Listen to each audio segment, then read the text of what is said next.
Orang-orang yang mengatakan Allah tidak bersemayam, Allah tidak punya tangan, Allah tidak punya wajah, tujuannya bagus ikhwatul Islam. Mereka ingin mensucikan Allah. Tapi apakah semua tujuan yang bagus benar caranya? Assalamualaikum warahmatullahi wabarakatuh. Bismillah, alhamdulillah, wassalatu wassalamu ala rasulillah wa ala alihi wa ashabihi wa man tabi'ahum bi ihsan ila yaumiddin.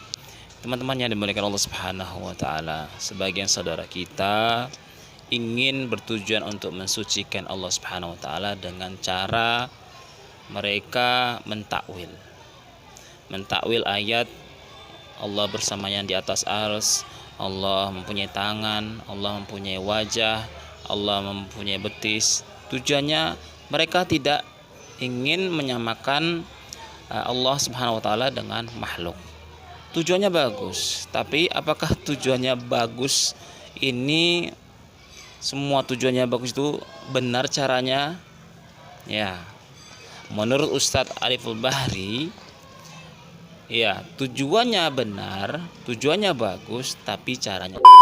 Nah, ketika kita mensifatkan atau menetapkan, atau ketika kita percaya tentang ayat-ayat Allah yang berbicara tentang sifat, atau kita meyakini tentang hadis-hadis Nabi yang berbicara tentang sifat, bukan berarti kita menyerupakan Allah dengan makhluknya. Ketika Allah mengatakan Allah beristiwa di atas arasy, yang kita pahami ikhwatul Islam, jangan kita membayangkan Allah beristiwa di atas arasy. Oh, berarti Allah itu duduk di atas arasy. Berarti kalau Allah beristiwa di atas arasy, Allah itu butuh arasy. Berarti kalau Allah butuh arasy, berarti apabila arasy tidak ada, berarti Allah bisa terjatuh. Itu sudah mulai kita bawa ke dalam akal pikiran kita. Disitulah awalnya. Makanya kenapa ada takwil? Takwil itu tidak salah. Kita harus ingat ikhwatul Islam, takwil itu tidak salah. Tidak semuanya salah. Takwil itu, makna takwil ada dua atau ada tiga. Ada takwil yang artinya tafsir.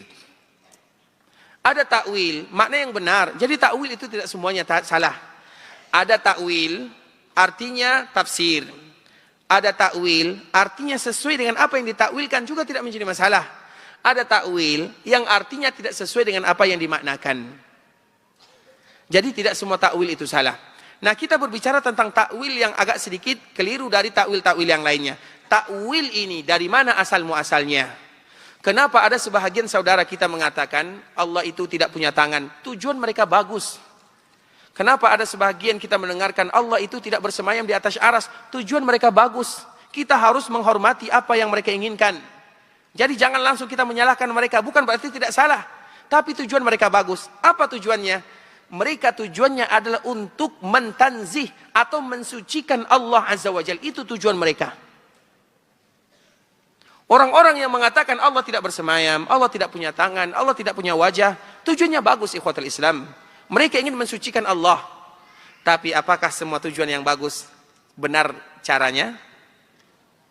Tujuan mereka mengatakan Allah tidak punya tangan, kenapa? Allah itu tidak turun. Di antara salah satu yang harus kita yakini, Allah itu turun sebagaimana tadi yang disebutkan oleh Imam Syafi'i, Allah itu turun ke langit dunia. Kemudian sebahagian saudara kita mengatakan kalau Allah turun, kalian ini membingungkan. Tadi kalian mengatakan Allah bersemayam. Sekarang kalian mengatakan Allah turun. Kalau Allah turun, siapa yang menunggu arasy? Iya atau tidak? Kalau Allah turun, terus turunnya di mana? Malamnya di malam yang mana? Di sini malam, di daerah yang lain masih siang. Di sini siang, di daerah lain masih malam. Jadi turunnya yang mana? Itu kalau kita berbicara tentang turunnya manusia. Kalau kita turun ke tempat yang bawah. Baru kita bayangkan yang seperti itu. Bisa dipahami? Turun yang kita pahami, turun dari tangga, turun dari misalnya dari tempat mimbar, turun ke bawah, baru itu turun. Turun yang kita pahami. Kalau itu turun yang kita pahami, baru tidak benar dinisbatkan kepada Allah Subhanahu wa taala. Tapi pertanyaannya, kita ini berbicara tentang Allah. Ketika Allah mengatakan dirinya turun, yang turun itu bukan Pak Ijo, tapi Allah Azza wa Jalla yang turun. Kalau Pak Ijo yang turun, iya dari atas ke bawah, baru itu turun manusia. Ada nama Pak Ijo di sini enggak ya? Kami mohon maaf kalau seandainya nama artinya sama. Artinya ketika kita berbicara turun, Jangan langsung kita bayangkan, oh turun berarti turun dari anak tangga 1, 2, 3. Seperti kami turun dari kursi. Berarti kalau turun dari kursi, kursinya kosong. Tidak seperti itu yang kita bayangkan ikhwatul Islam. Karena kita berbicara tentang Allah. Kita hanya beriman. Ketika Allah mengatakan dirinya turun, selesai, habis perkara. Terus yang turun, nanti Allah turun ke langit dunia misalnya. Allah turun ke langit dunia. Di sepertengahan, sepertiga pertengahan malam. Di malam terakhir misalnya. Terus nanti bagaimana? Bagaimana di tempat yang lain masih siang? Itu bukan urusan kita. Makanya tadi kaidah yang kami sebutkan dijawab oleh anak kita tersebut. La yus'alu amma yaf'alu wa hum yus'alun. Sebenarnya di dalam masalah ini kita tidak boleh banyak bertanya. Oh kenapa kalau seperti ini seperti ini, kalau seperti itu. Artinya kita sudah keluar dari kaidah yang disebutkan oleh Allah sendiri. La yus'alu amma yaf'al. Allah itu tidak ditanya tentang perbuatannya. Allah mau turun, Allah mau punya tangan, Allah mau bersemayam di atas arasnya. Apa urusannya dengan kita? Apa urusannya? Tidak ada. Urusan kita adalah bagaimana beribadah dan percaya kepada Allah Subhanahu wa taala. Itu kewajiban yang harus kita lakukan. Tetapi karena itu sudah mulai dirumit, dipersulit, maka di saat itulah kita harus kembali meluruskannya sesuai dengan apa yang disebutkan oleh para ulama mazhab. Karena kalau kita yang menyebutkan mungkin bisa jadi salah. Tapi apabila ulama yang menyebutkan, terutama ulama-ulama mazhab yang jelas kita tahu semuanya, maka mudah bagi kita untuk menerimanya.